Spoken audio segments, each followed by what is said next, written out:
Selamat datang lagi di Roadrunner Podcast.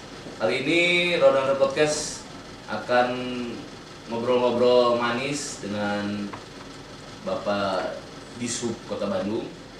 Kebetulan sekali ya sebetulnya Dishub pun punya komunitas gitu. Oh. Komunitasnya biasa kita di topi ini ada tulisan jadi kaset tuh. Cikopi, jin gorengan. Karena kalau bersepeda itu nggak jauh dari itu, bro. Tolong disiapin dulu ya. Nanti penuh luar biasa.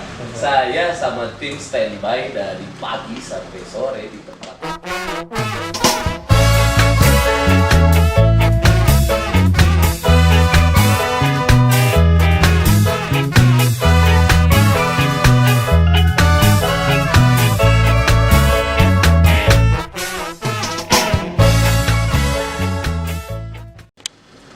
Selamat datang lagi di Roadrunner Podcast.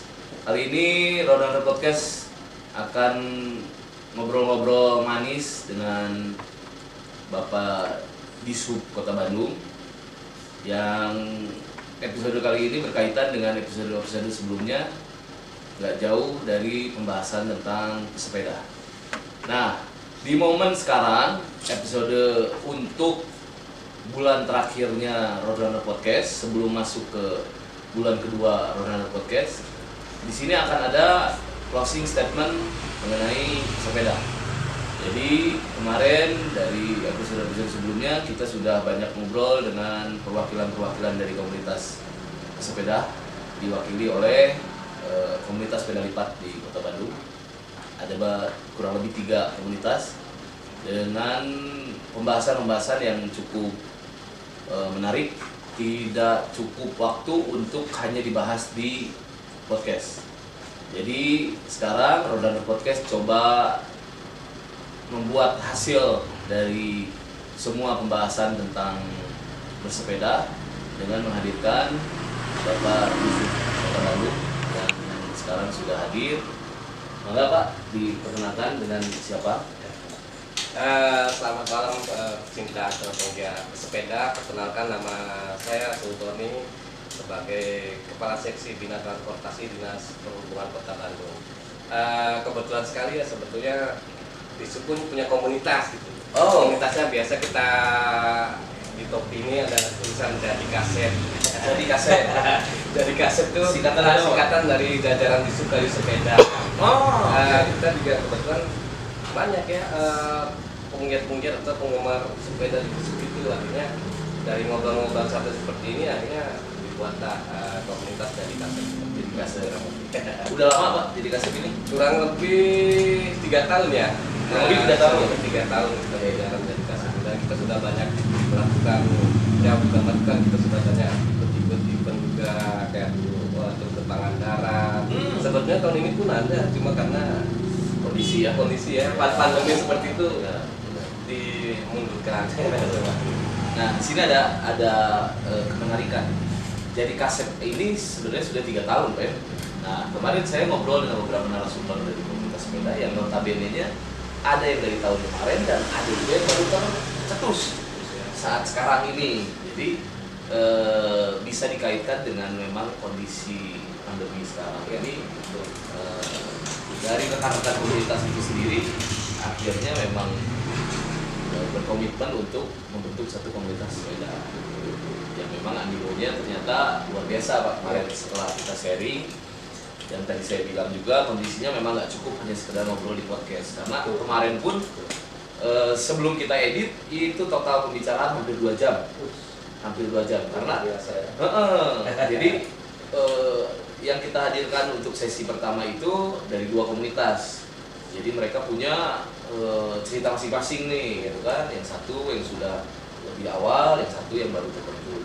Terus yang terakhir di komunitas yang ketiga, kita kemarin bikin eksklusif podcast.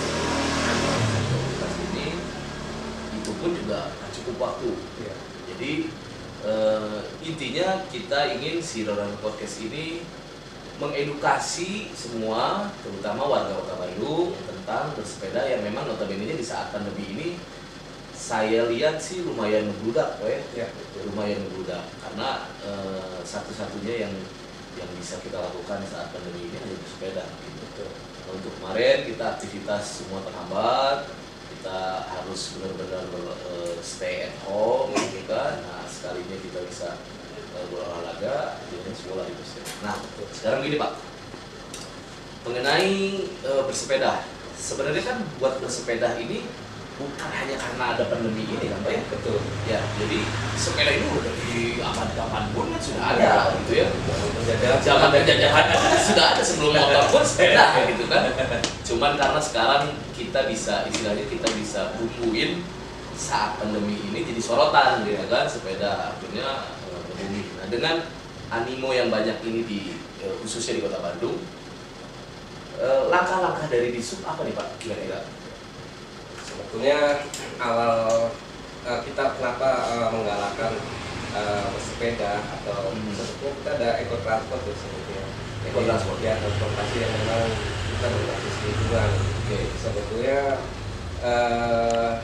penggunaan sepeda itu kan kita sudah mengklaim sendiri bahwa sepeda itu ramah lingkungan. Betul. Kebisingan juga tidak ada. Betul.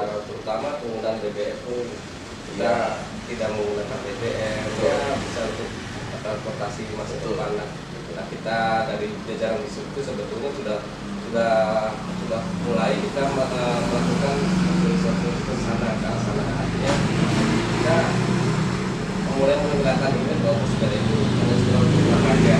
Ya, aktivitas sepeda itu untuk semua kegiatan atau aktivitas. Jadi kalau kita ada slogan baik kita mana wae, ya, jadi kita bersepeda mau kemana aja kita bersepeda, bukan hanya olahraga. Bahkan kita ada gerakan bike to walk, dan ada rekan-rekan kita juga ada komunitas bike to walk juga.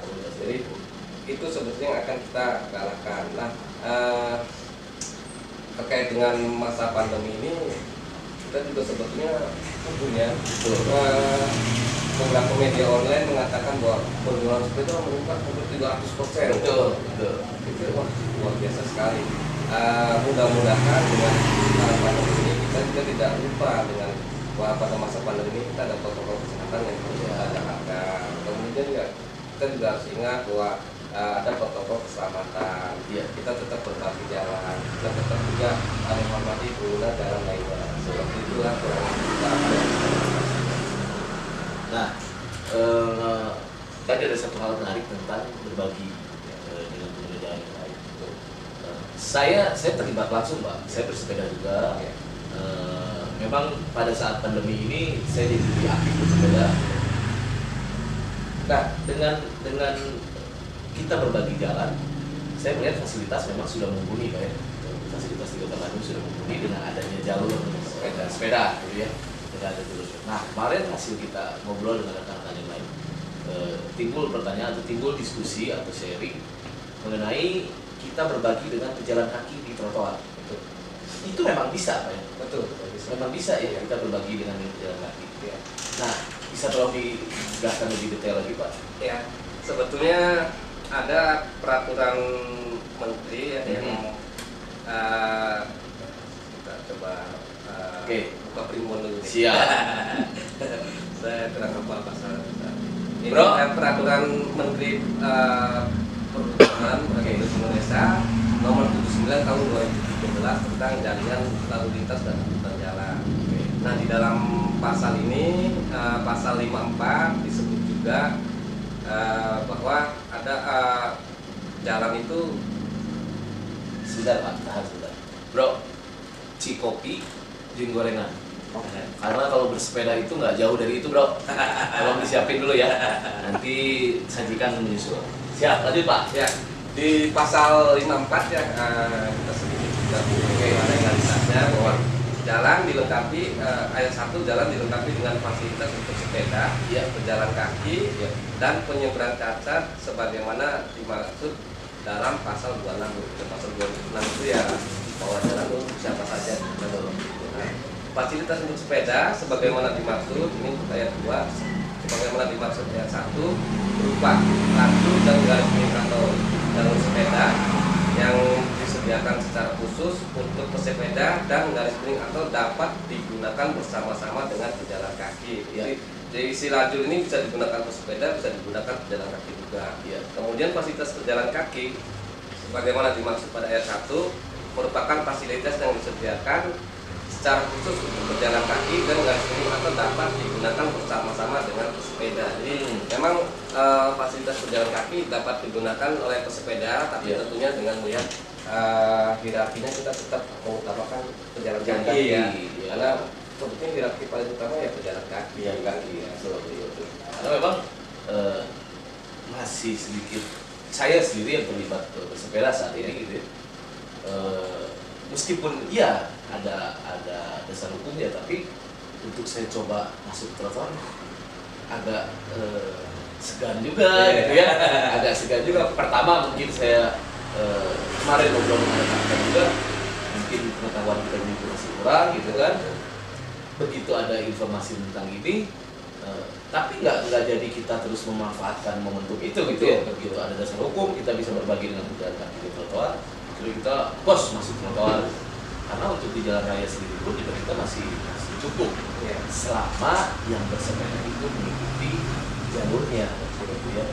Yang kita tangkap dan yang kita rasakan sendiri, masih ada memang beberapa yang bersepeda itu masih berjajar ke samping gitu ya, bukan berjajar ke belakang. Nah, untuk hal-hal seperti ini adakah dari isu untuk mensosialisasikan hal itu, Pak?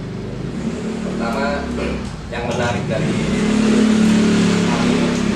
ternyata animonya memang luar biasa. Nah, itu dia. Followernya, wah kita aja kaget. Betul. Akhirnya kita sempat kumpul juga dengan beberapa komunitas di Bandung ini.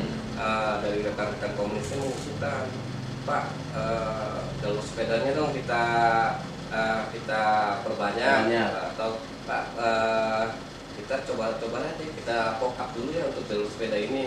Nah jadi kalau dulu itu kan jalur sepeda itu direncanakan oleh kita gitu dengan beberapa survei. Tapi yang sekarang alhamdulillah jadi seolah-olah dari demand dulu gitu. Misalkan komunitas pada saat itu GBB ya. GBB Pak saya rutenya biasa dari sini Pak yang ini dari sini. Nah, akhirnya mereka yang biasa rute yang mereka lalui. Jadi demandnya memang sudah ada. Nah makanya rekan-rekan itu secara pop up ya kita coba bikin laju sepeda. Maksudnya apa? Supaya apa ya, banyak juga sih yang komplain ke kita atau gangguan dan mengeluh, Pak sepeda kok bentang-bentang pakai sepeda jalannya seenaknya di tengah, langsung tak motor. Akhirnya ya mungkin kita juga khawatir kalau kami sebenarnya sepeda tetap sehat, tetap selamat, tetap aman dan bisa sampai ke rumah lagi dengan selamat gitu. Kita nggak mau ada apa-apa di jalan dengan sepeda atau pengguna jalan lainnya. Akhirnya gimana Pak kalau kita lakukan edukasi untuk apa? Kita ada protokol kesehatan, ada protokol keselamatan, dan juga kita edukasi bahwa bersepeda itu di jalan itu ya tadi seperti yang akan sebut banyak juga yang berjajar gitu, banyak berbaris seperti itu. Akhirnya kan pengguna jalan lain merasa terhalang. Nah kebetulan pada saat itu 1 bulan yang lalu Pak Wakil Wali Kota bukan meresmikan, justru membuka pertama untuk pop-up-nya. Sudah deh, biar ini cerita beliau, biar saya jadi percontohan. Jadi dari rumah dinas beliau dibuatkan sampai ke balai kota dibuat lajur sepeda. Dari situ ternyata responnya makin membludak sama sepeda. Betul. Nah sampai berjalan sekarang masih beberapa pesepeda juga yang masih kita perlu lakukan edukasi, karena memang merubah budaya itu kan nggak semudah baik. Betul sekali. Step waktunya panjang dan kita harus bersabar dan intinya tidak bosan melakukan itu. Salah satu protokol keselamatan sebetulnya menggunakan helm, kemudian juga si sepedanya tuh dicek dulu, kemudian patuhi rambu lalu lintas, tidak menerobos lampu merah. Banyak itu aja. Sepeda kok enak aja lampu merah. Langsung udah praktis ya. Kadang ada yang diangkat. Sebetulnya yang edukasi ini kita lakukan untuk hal-hal seperti ini supaya pengguna jalan pun paham, karena memang sepeda itu kan kalau kita berkendaraan kendaraan bermotor kan punya tentunya kan kita sudah ada ininya ya, ada tesnya. Betul. Nah, kalau sepeda kan asal kita beli langsung pakai. Jadi tidak ada edukasinya. Itu kita dikasih keselamatan. Kemudian untuk protokol kesehatan. Jadi selama ini juga banyak di media sosial yang banyak sepeda yang meninggal nih karena pakai masker. Betul. Banyak sepeda yang bisa napas dan seterusnya. Sebetulnya kalau protokol kesehatannya yang kalau kita suka baca-baca di protokol kesehatan baik di ya, memang harus pakai masker, cuma bukan masker untuk yang medis. Itu masker apa ya? Oh iya, yang untuk medis N95 ya. Itu memang tidak diperkenankan menggunakan itu. Jadi yang disarankan gunakanlah masker yang memang agak-agak renggang-renggang. Betul. Supaya sirkulasi udara pun tetap ke supply. Iya. Jadi tidak terhambat. Kemudian juga karena masa pandeminya, sebetulnya sepeda tidak dianjurkan berganti. Kenapa? Karena si handle ini kan si virus ini bisa bertahan selama beberapa jam kalau kita berpegang sama yang lain, ataupun kalau memang bergantian sering-seringlah ada support ya, sanitizer ataupun yang lainnya. Kemudian gunakanlah sarung tangan. Itu harus menggunakan baju lengan panjang juga. Karena kita mau menggunakan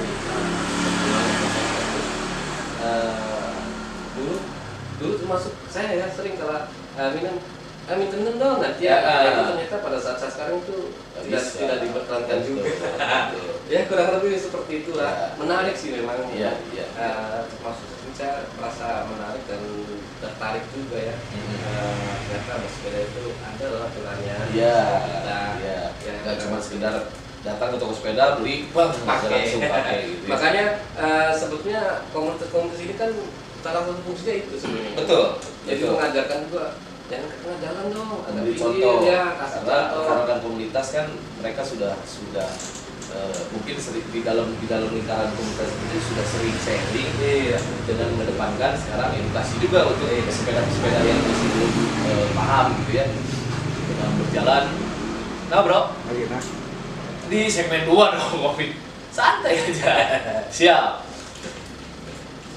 Nah, kemarin juga kita sempat bersinggungan nih dari beberapa rekan yang bersepeda, istilahnya bergerombol dengan rekan dengan sepeda lain juga yang bergerombol. Kalau di komunitas kan sudah terbentuk habit atau kulturnya mereka bersepeda kalau di jalan raya pasti satu baris dengan ditentukan pasti ada tim marshal untuk mengatur rombongan gitu ya. Karena memang si komunitas ini jumlahnya banyak gitu ya, dengan posisi satu jalur otomatis panjang banget Pak. Panjang banget. Nah, kemarin juga ada beberapa pengguna sepeda yang bergerombol dengan jumlah banyak juga. Akhirnya mereka memposisikan seluas mungkin menggunakan sepeda gitu ya, tidak dengan satu jalur. Dengan posisi ketemu di jalan raya, ada omongan-omongan seperti itu. Akhirnya kita coba dari rekan-rekan komunitas juga coba memberikan sedikit edukasi gitu ya, bahwa memang secara kalau berjalan kelihatan seperti panjang, tapi itu pun juga kita sudah perhitungkan gitu ya, dari ujung depan sama ujung belakang gitu ya, pastikan posisinya tidak mengganggu pengguna jalan yang lain. Karena kita ada tim marshal, memang ditugaskan untuk benar-benar mengatur posisi itu. Nah, untuk hal-hal seperti ini, mungkin nggak kira-kira kalau misalkan dipasang kayak model media-media iklan atau tayangan di jalan gitu, di baliho gitu ya, di board gitu untuk mengedukasi hal-hal seperti itu gitu ya. Karena yang saya khawatirkan kalau misalkan kita kejar via media sosial, takutnya ada yang nggak eksis di media sosial juga gitu kan. Mungkin nggak kira-kira Pak? Ya, pertama awal bersepeda dengan komunitas ya, ada masa, ada apa ya lagi gitu yang di depan. Ternyata setelah kita sering diskusi, Iya. sering ngumpul, oh ternyata tugasnya ini loh, Iya. ternyata memang benar juga ya diatur. Kadang-kadang kan suka ada tuh yang bolak-balik, Iya, dia maju mundur, maju mundur, ya.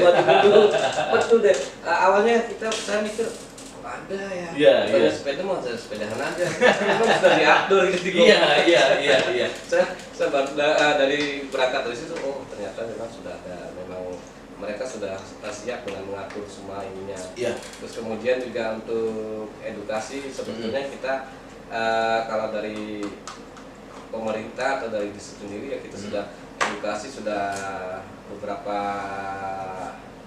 tahun sebelumnya itu kita sudah melalui beberapa persimpangan kan, termasuk juga untuk kendaraan bermotor ya gitu. Termasuk Sekaligus. kaki ya. Iya. Kita lakukan edukasi bahwa kayak karena memang kita biasa budaya berhenti ya berhenti.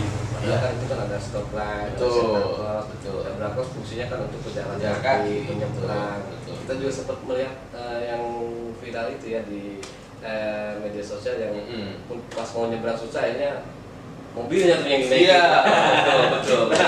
Seperti itu. Maksudnya sih pesan moralnya ya ini kan hak kita untuk jalan kaki, hargai itu Iya. juga seperti itu. Nah, edukasi itu kita lakukan di beberapa persimpangan, termasuk juga sebetulnya awal edukasi ini pun dari rekan-rekan relawan ya. Karena kita sering ngumpul. Di situ kan punya media itu tuh TCS. Dimana kalau TCS tidak hanya berfungsi untuk mengatur lalu lintas saja, kita fungsikan edukasi. Beberapa kali ya diskusi bareng-bareng akhirnya kebentuklah seperti yang sekarang edukasi. Kemudian juga untuk di jalan kita itu kadang-kadang komunitas pun bukan hanya komunitas pesepeda yang bergabung ternyata. Begitu kita ngumpul ada dari Clean Action lah, ada macam-macam lah yang cinta lingkungan. Termasuk kita juga kadang-kadang bareng gitu di sana gitu. Bersinergi jadi makin asik aja deh. Bukan kita bukan hanya mau pesepeda tapi juga ada komunitas-komunitas lain yang lainnya. Makin ramai tuh makin asik makin ini. Nah akhirnya lakukan juga edukasi kita biasa di pinggir-pinggir jalan atau di beberapa persimpangan menggunakan banner-banner kecil sambil di jalan. Kayak kemarin juga saya seperti kirim ya, yang foto itu nanti sama tim editor kita ditayangin juga di YouTube kita, bahwa dari bawah Badisub dan rekan-rekan yang lain yang bersinergi dengan Badisub untuk mensosialisasikan, mengedukasi tentang regulasi tentang sepeda. Nanti kita coba tampilkan gimana tim editornya aja. Tim editor bisa ngeditnya, berarti nanti tampil. Kalau nggak bisa ngeditnya, nanti coba cek di Instagramnya Roadrunner Podcast. Oke. Untuk segmen ke-1 kita tutup dulu Pak. Nanti kita lanjut di segmen kedua sambil ngopi-ngopi ringan. Oke, rekan-rekan semua, nanti kita kembali di segmen kedua Roadrunner Podcast. Jangan dulu kemana-mana, oke?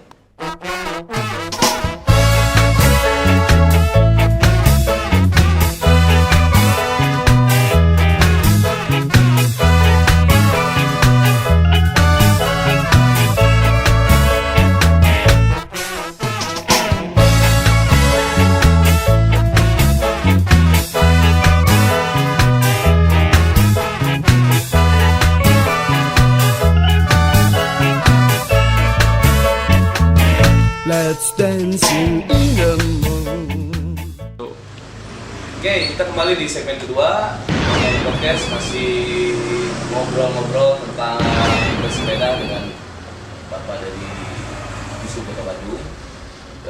Tadi obrolannya singkat tapi lumayan memberikan satu kesimpulan yang nanti di akhir kita coba bahas tentang pesan untuk bersepeda. Nah Pak, kita tadi sempat ngebahas sedikit tentang edukasi bersepeda, tentang dari kapan mula ini bersepeda, terus animo masyarakat tentang bersepeda, terus sekarang dari segi pemanfaatan momentum juga sekarang lagi bener-bener banget nih ya, dari yang jual sepeda, yang bersepeda, yang jual aksesoris dan lain-lain. Momentum pandemi ini dijadikan manfaat buat mereka gitu ya. Yang saya pun dengan tim sempat survei ke beberapa tempat toko sepeda, terus lingkungan-lingkungan yang sudah terbiasa dikunjungi oleh pesepeda gitu ya. Luar biasa, penuh luar biasa. Saya sama tim standby dari pagi sampai sore di tempat penjualan sepeda yang notabene Bandung nggak jauh di Kosambi, Veteran gitu ya. Luar biasa ini, wow, sampai parkir penuh, macet gitu kan. Orang keluar masuk giling sepeda, kita ngobrol dengan beberapa penjual sepeda pun sampai stoknya habis. Betul. Sampai ada cerita semau kita mau beli sepeda baru harus Inden. kan? Waduh, ini yang tadinya daerah itu tuh lelang kan kondisinya, maksudnya nggak sehektik sekarang gitu kan. Jadi ada positif ada negatifnya. Positifnya yang kita rangkum,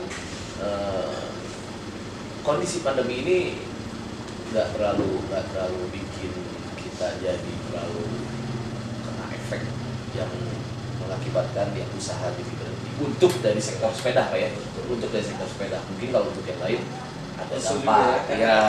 Kalau untuk dari sektor sepeda, positifnya mereka bisa yang tadinya sepi saat pandemi ini malah jadi ramai. Negatifnya yaitu dia kondisi sekarang lagi pandemi yang harusnya kita memang ada social distancing atau tidak ada protokol kesehatan, nampaknya di lokasi tersebut tidak ada. Tapi saya pikir untuk membahas ke arah sana bukan karena saya.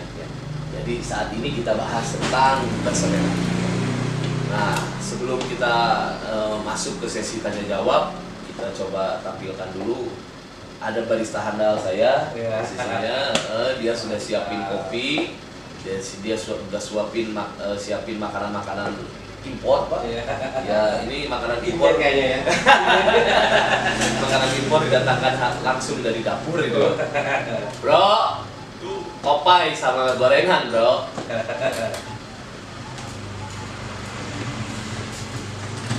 Nah, kita ini kopi coklat. Terima kasih. Nah impor itu coba ditampilin bro. Gorengan. Diminum Pak. Silakan gorengannya. Nah, buat yang nonton Rodana Podcast, kenapa sih kita harus minum kopi? Kenapa kita harus makan gorengan? Yang notabene-nya yang mengikuti Rodana Podcast, kita terbiasa tidak melakukan hal ini. Nah, ini tuh konsumsi yang paling pas dan yang paling dicari sama pesepeda. Saat kita bersepeda, nanti endingnya di ujung itu pasti nggak jauh nyari kopi sama gorengan. Itu sudah cukup. Tapi biasa namanya dalam kurung, kayak tim edit masukin dalam kurung. Di lain gorengan juga kudu ngaliwat bro, lamun teu ngabubur. Eta, gitu ya. Tontong. Cuma namun nggak datangin air anu kali itu mah ribut. Jadi kita datangin yang ringan. Kopi ini dari barista handal, saya datangin langsung dari dapur, kopi saset sama gorengan. Ini mah perpaduan paling pas. Oke, Pak. Kita tadi buka sesi tanya jawab di live Instagramnya kita. Tadi ada dari pertanyaan Kang Sa, tadi bro? Ewing. Kang Ewing tentang perpajakan yang kemarin sempat diinformasikan atau sempat beredar di media sosial gitu ya. Meskipun kita yang sebagai pengguna sepeda, terutama yang saya mewakili dari komunitas juga, bahwa perihal itu juga masih bukan yang ditetapkan memang harus dikasih pajak gitu ya sepeda. Tapi enggak, dari perwakilan dari Bisu bisa menjelaskan tentang berita itu. Saya kalau ingat pajak sepeda itu seingat saya sepeda itu ada panel ya. Oke, betul. Kemarin saya Iya. 80-an ya. Oke. Ada panel membuat sepeda, Iya. saya juga termasuk pajak. Kembali ke sepeda, sebetulnya akan ada aturan baru yang mau kita berbuatnya dengan Kementerian Perhubungan bahwa syarat-syarat sepeda itu seperti apa. bukan sepeda yang akan kita kenakan pajak. Oke. Tapi sepeda yang layak atau layak digunakan itu seperti apa? Salah satu Oke. contohnya bahwa pedalnya harus ada reflektor. Oke. Karena kan untuk keamanan kita juga apabila malam betul, hari betul. menggunakan sepeda. Betul. Kemudian juga harus ada spakbor dan lain-lain lah. Termasuk penggunanya juga pada saat malam hari harus menggunakan jaket yang memantul. Nah ini yang akan dibahas. Oke. Termasuk ada lampu, ada Iya, sinar. Jadi iya. ya yang berkaitan dengan faktor keselamatan lah. Betul, betul. Nah, kalau kita berkaca pada kita baca di media online ya, ada beberapa Iya. negara yang justru sepeda ini, pengguna sepeda dikasih subsidi gitu. Betul. Itu yang sering menggunakan sepeda dikasih subsidi kayak di Belanda, di Prancis, Iya. dan di negara lain. Ada yang dalam 1 minggu berapa kilometer sih Anda menggunakan sepeda? Iya. Nggak tahu nanti buktinya seperti apa, tapi sekian kilo. Nah itu dibayar per kilometer gitu. Dibayar per kilometer. Nah kenapa pemerintah mereka seperti itu? Karena kita ingat masa PSBB ya, awal Iya. PSBB itu konon katanya Jakarta itu lebih bersih gitu pada Iya. saat PSBB itu. Betul, Kenapa? betul. Karena polusi Polusi kendaraan ada. tidak ada, polusi tidak ada. Jadi banyak yang ngomong apa ya? Bumi sedang istirahat. Iya. Bumi sedang istirahat. Istirahat sejenak. Istirahat sejenak walaupun di sini ramai lagi. Tapi Iya. paling tidak kami berharap sih sebetulnya intinya untuk mengurangi kendaraan pribadi ya. Betul. Kita itu sudah harus ekotransport ya, bersepeda ya, berjalan kaki. Kita Iya. juga ada program walk to school, kemudian ada bike to school, seperti itulah seperti untuk mengurangi kendaraan pribadi. Kita harus beralih ke transportasi massal. Mau nggak mau kita harus seperti itu. Iya. Jadi kalau teori lalu lintas ini agak sedikit melenceng tapi nyambung sih. Betul. Teori lalu lintas itu kan kenapa sih jalan macet ya? Tentunya keseimbangan antara permintaan dengan supply. Iya. Supply-nya sedikit, permintaannya banyak, ya jalan segitu-gitunya gitu. Betul. Kendaraan terus produksi atau terus banyak yang bersentuhan ya. Iya. Akhirnya macet lah sudah. Betul. Sama dengan teori pasar, Iya. nggak jauh seperti itulah. Iya. Nah mengatasinya di mana? Kita tidak bisa juga membatasi. Nggak usah punya mobil banyak deh. Iya. Punya satu kan nggak seperti itu juga, tapi dibatasinya dengan ya kita ada ekotransport, Iya. public transportnya Iya. kita galakan. Jadi orang tuh enggan menggunakan kendaraan pribadi. Misalkan macet akan naik. Kalau di kita ada apa ya? Atas Metro Bandung Iya. atau Iya. lebih enak naik Damri ya. Oke. Ya harus seperti itu. Sebenarnya harus beralih ke sana. Iya. Dengan sepeda ini, kaitan dengan sepeda, pemerintah Kota Bandung sebelum sudah melakukan langkah-langkah ke sana ya. Betul, betul. Kita ada Bose, Iya. yang kita sewa-sewakan itu Betul. sebetulnya bukan hanya sekedar untuk wisatawan ya, tapi Iya. untuk penduduk lokal pun yang mau beraktivitas ya, yang melintas aja mah kita bisa sepeda lah. Iya. Sepeda itu manfaatnya banyak kok kalau kita Benar. dari kalau mengenai kesehatan jantung dan olahraga Iya. dan seterusnya. Iya. Nah seperti itulah, jadi kalau sepeda akan kena pajak, akan kena ini sepertinya belum masuk wacana ya, tapi yang sudah masuk wacana itu tentang kelengkapan sepeda. Iya.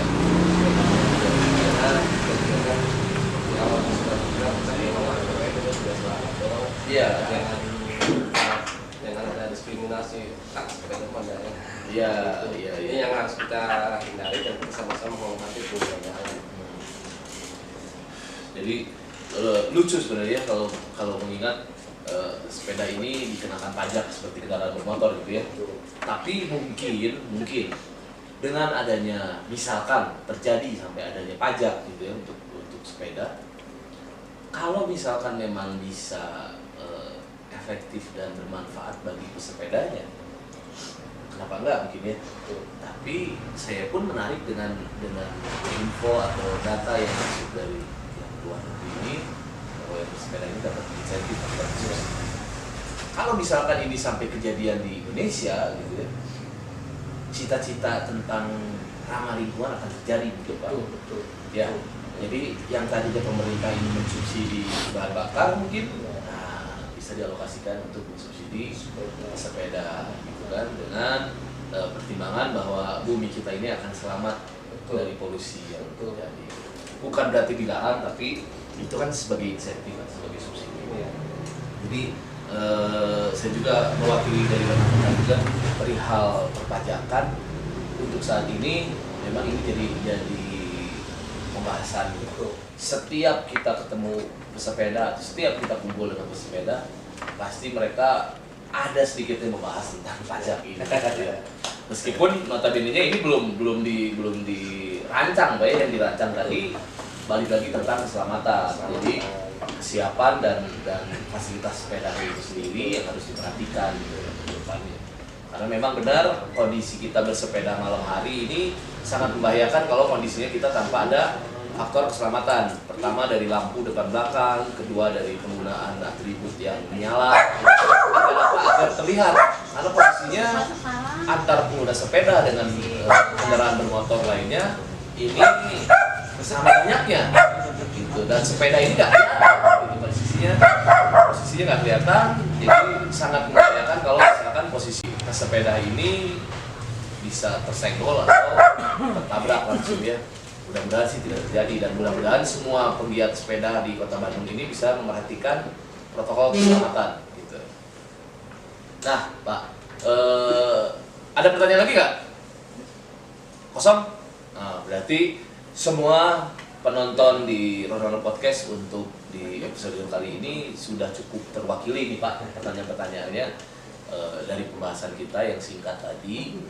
Nah, kita balik lagi sambil mengisi waktu untuk segmen kedua ini untuk pesepeda di Kota Bandung yang notabene-nya saya pun dapat info fasilitas yang lebih lengkap ini memang di Kota Bandung, Pak ya. Sebetulnya kalau kita lihat Jakarta ya, saya ngiri loh. Oh gitu? Dengan fasilitas yang ada di Jakarta itu, fasilitas sepedanya dicat kok pasti bagus gitu. Iya. Kemudian sudah ada, walaupun masih pakai trafficon, tapi sudah jelas lah gitu. Iya. Batasnya sepeda cuma sampai lajur ini loh. Gitu. Pak sambil di kopi Pak. Di Bandung tuh kita baru mau coba-coba. Walaupun ya mungkin nggak seperti Jakarta juga lah, tapi paling tidak kita sudah mengakomodir aspirasi pengguna sepeda lainnya gitu. Sudah kita mulai chat dikit-dikit, walaupun ya chatnya karena pop-up ya, chat sementara yang itu pun sebetulnya bukan APBD, malah karton komunitas yang kita hanya ngasih aturan teknisnya saja. Oh ini loh sesuai keputusan menteri atau sesuai aturan yang ada harus mas sepeda seperti ini. Mereka ngechat sendiri ya. Nah, jadi posisinya ini atas kesadaran para pesepeda, relawan di situ atau komunitas sendiri yang memang niatnya membantu dari pemerintah Bandung dengan mengadakan pop-up itu ya. Saya juga ngelihat posisinya pakai bahasa Sunda gitu ya. Itu menarik Pak. Nah itu menarik. Kita tetap budaya lokalnya tapi tetap benar. Kalau dibawa kan baik only gitu ya. Yang memang karena kita ada wisatawan yang bukan cuma dari dalam negeri saja. Betul. Dari luar. Tapi samping itu juga kita ada tulisan di atas itu. Memang Bandung ya. Anak-anak muda di Bandung benar deh kreatif. Mereka mengusul Pak, ini tuh nuansa Sunda ditanggapi juga waktu itu Pak Wakil ya. Iya. Jadi ada sepeda buka. Sebetulnya itu ide-ide ini loh, ide-ide diskusinya mereka. Iya. Malah kita salut udah Pak, biar kalau diizinkan kan ini mah pop-up itu jadi sementara kalau kita misalkan ada uji coba rekayasa lalu lintas satu arah, kan nggak mungkin ujuk-ujuk langsung dibuat satu arah, kan ada uji coba dulu. Uji coba itu kan ada rambu-rambu portable yang kita siapkan. Kalau nggak cocok lagi di lomba ini, nah itulah fungsinya pop-up ini. Jadi ada beberapa studi yang mengatakan harus enggak, tapi kan ini kan pop-up. Sama kalau kita uji coba satu arah. Nggak semua langsung merampu fasilitasnya dibuat permanen kan. Betul. Dicoba dulu, ini nggak cocok nih cabut deh, pindah ke sana. Oh ini seperti ini, nah itu langsung up. Jadi kalau memang pada rute itu nggak cocok, ya tinggal kita robah saja. Nanti begitu sudah bagus, sudah oke, kita permanenkan. Cuman ada ukuran-ukuran yang memang spek teknis dari peraturan yang ada. Makanya melakukan itu kita kaget juga, kita lihat ini beneran nih, iya Pak, dia akhirnya ya seperti itu lah. Itu malah aktif dari rekan-rekan komunitas. Ada dari kalau dari PET itu ada ini ya, komunitasnya apa? Mutasi itu mobilitas umat tanpa polusi. Mereka tuh aktif banget untuk. Ya saya sempat lihat ada warna kuning ya, warnanya di mutasi. Oh iya. Itu berarti mereka yang bikin itu ya. Iya. Tapi memang kita ada diskusi lagi, kita rapatkan dengan kepolisian, Bapak. Itu kalau ngecek kalau tidak ada petugasnya, jadi khawatirnya kita ada pihak-pihak yang mempertanggungjawab sengaja ngecek yang nggak keluar gitu. Ya, itulah. Tapi kalau ada petugas, paling nggak ada distrik, dari kepolisian atau dari PU ya kita ada apa ini. Iya. Kita juga ada Iya. menghilangkan ini. Saya khawatir juga nanti malah ditangkap polisi loh. Oh ini Iya benar kalau misalnya nggak diawasi. Betul. Mereka kan wajar dan mereka kan untuk keamanan Iya. pasti harus bertanggung jawab. Betul.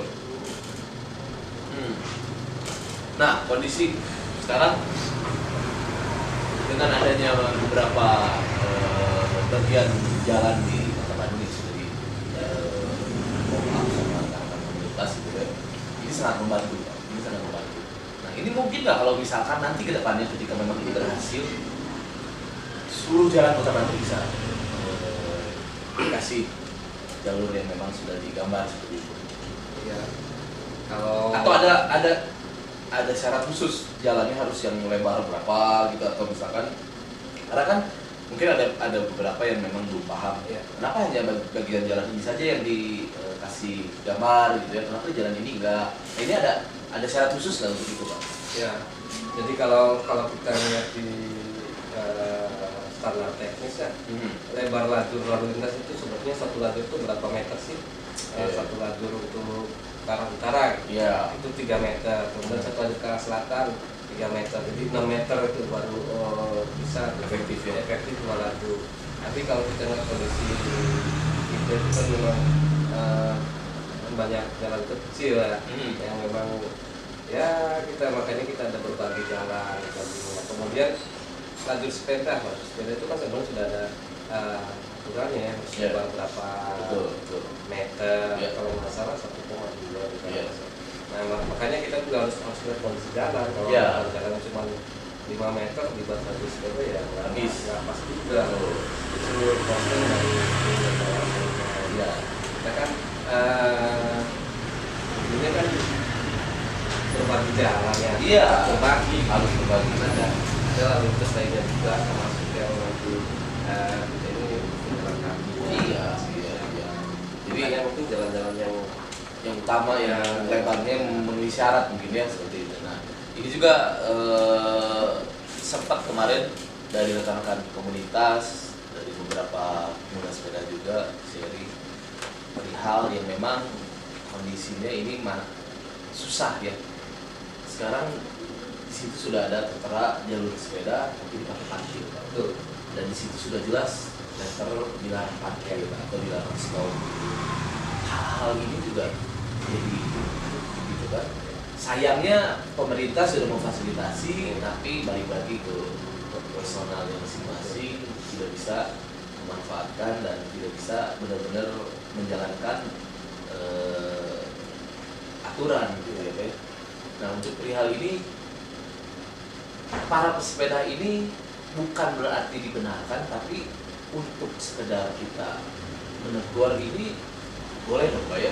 Sekiranya memang kita sama parkir gitu ya, memang notabene posisi parkir padahal ada gitu kan, tapi kenapa lajur sepeda ditutup juga, meskipun kalau saya pribadi Pak, saya berbicara saya pribadi nggak terlalu terganggu sebenarnya ya. Karena kan jalur yang dipakai parkir nggak sepanjang jalan yang kita lalui gitu kan. Ini belok titik. Iya gitu, jadi ya fleksibel aja lah gitu ya. Cuman kan tetap kita juga harus mendengar pesan-pesan dari rekan-rekan juga dari hal-hal seperti itu. Ketika kita menegur, yang ditegur malah balik negor juga, gitu lebih galak lagi. Ini mah terjadi bukan hanya di sepeda, gitu ya. Terjadi dari posisi ini memang rumit, Pak. Posisi ini paling rumit. Nah, untuk menjaga hal-hal ini pasti perlu adaptasi yang panjang, Pak.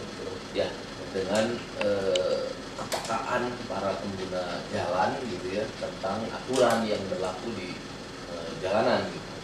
Ada pertanyaan, Om? Siap. Dari Kang Ewing Bandung 73. Siap. Sepeda saat ini kan lagi marak.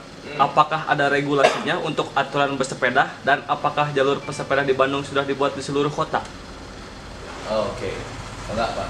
Ya, tadi sudah sempat dibahas sebenarnya. bincang ringan juga Iya. ya. Bahwa memang kita jalur lajur khusus sepeda itu nggak semua di ruas jalan ada.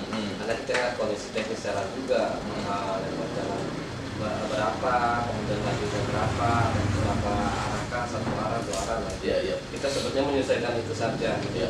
Ada beberapa yang ruas jalan yang memang tidak bisa, misalkan jalan cuma 5 meter kita bakal menuju sepeda, Iya. habis nanti pengguna jalan lainnya.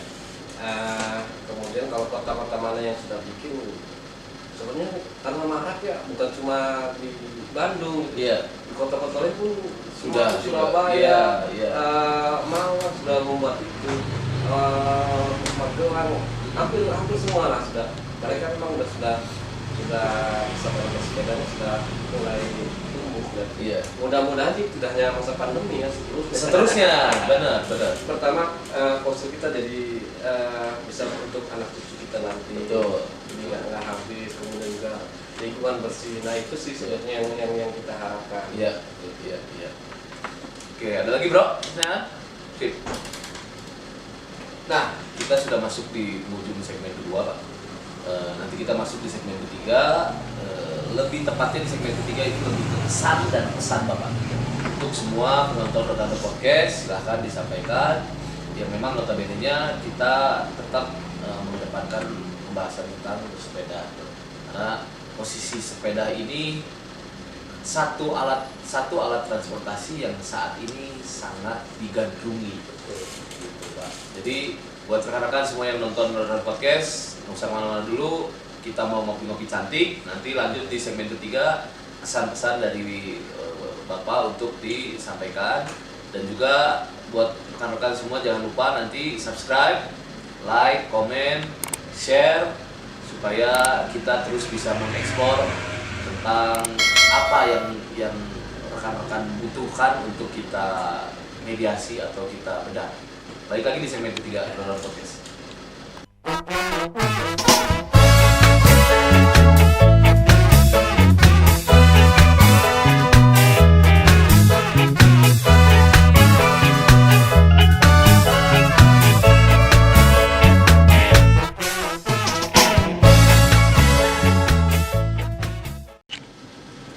Oke, balik lagi di segmen ketiga Roda Podcast.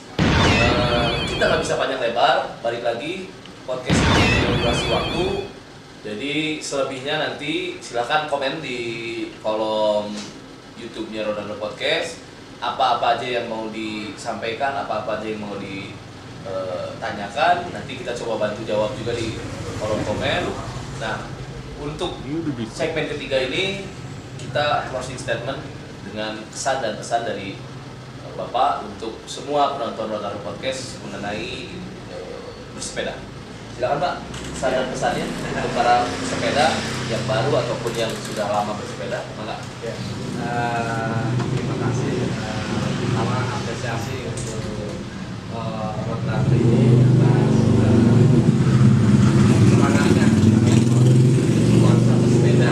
Yang selanjutnya kita biasakan sepeda itu untuk semua aktivitas, terutama yang jarak-jarak dekat, kita bisa menggunakan sepeda dan kita juga bisa istilahnya menyayangi bumi kita ya. Betul. Dengan mengurangi polusi dan sebagainya. Kemudian juga sepeda itu sebetulnya mengasihkan ya, asik, dan kemudian manfaatnya setelah kita bedah banyak sekali gitu, Ya. manfaat kesehatan dan manfaat untuk lingkungan dan sebagainya. Kita pun tidak intinya melakukan edukasi, melakukan himbauan kepada rekan-rekan pengguna jalan pada umumnya dan khususnya pengguna sepeda bahwa kita tetap berbagi jalan, kita juga punya hak bersepeda, kita punya hak berjalan kaki, punya hak berpengguna kendaraan lainnya. Sama-sama kita berbagi, sama-sama kita mengingatkan, kita juga tetap berpedoman pada protokol keselamatan dan juga protokol kesehatan. Tetap kita patuhi aturan lalu lintas yang ada dan kita menghargai sesama pengguna jalan. Mungkin itu kan ya. Oke, rekan-rekan, intinya dari semua pembahasan yang sudah kita bahas, singkat, padat, tetap untuk para pesepeda patuhi aturan yang berlaku di jalan raya, tetap ikuti rambu-rambu lalu lintas yang ada. Pemerintah Kota Bandung diwakili dengan Disub Kota Bandung sudah memfasilitasi, mencoba untuk memberikan semua fasilitas yang bisa difasilitaskan di Kota Bandung. Dengan tadi ada beberapa jalur jalan yang memang di pop up untuk para pesepeda, dan itu pun tidak bisa dilakukan untuk semua jalan raya di Kota Bandung karena tetap yang harus dipertimbangkan ini ukuran atau diameter jalan raya yang bisa diperhitungkan dengan berbagi kendaraan bermotor, roda 2, roda 4, pesepeda, dan tetap kita juga berbagi dengan jalan kaki. Perihal pajak di sepeda ini belum dirumuskan sama sekali. Dari Kemenhub atau dari pemerintah sendiri merumuskan tentang protokol keselamatan, fasilitas sepedanya, regulasinya, perlengkapan badannya yang memang notabene-nya lari untuk ke ranah keselamatan, bukan untuk siapa-siapa, itu semua untuk para pesepeda. Jadi di luar support dari pemerintah Kota Bandung ataupun kita bicara Indonesia sekalipun, pemerintah tetap memfasilitasi apa yang harus difasilitaskan untuk para pesepeda, tapi balik lagi para pesepeda pun juga harus tetap mengikuti aturan yang berlaku dan tetap perhatikan protokol keselamatannya, ditambah dengan protokol kesehatan yang memang notabene-nya sekarang kita harus beradaptasi dengan suasana pandemi COVID-19. Jadi pesan dari Ronaldo Podcast ada tambahan sedikit, jangan nunggu besok, jangan nunggu nanti untuk bersepeda. Selama kita bisa sekarang bersepeda, bersepedalah. Gitu. Karena untuk pembahasan sepeda di Ronaldo Podcast kita tutup di segmen ini.